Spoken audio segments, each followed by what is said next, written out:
ওনাদের আজকের এই বৈঠকের সমর্থনে আমরা চাই যেন একটি সুন্দর বৈঠক হয়, সফল হয়, সার্থক হয়, যা মানুষের ভাগ্যের পরিবর্তনে আজকের এই বৈঠকটি অত্যন্ত জরুরি এবং গুরুত্বপূর্ণ।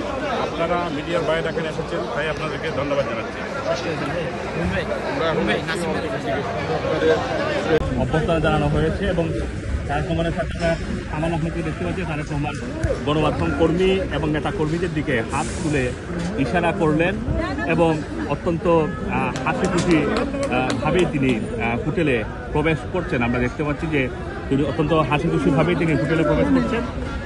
ওনার সাথে পেছনে হাই কমিশনের কর্মকর্তা রয়েছেন, শফিকুল আলম রয়েছেন, যিনি প্রেস সচিব, এবং হোটেলে ঢুকে গিয়েছেন এবং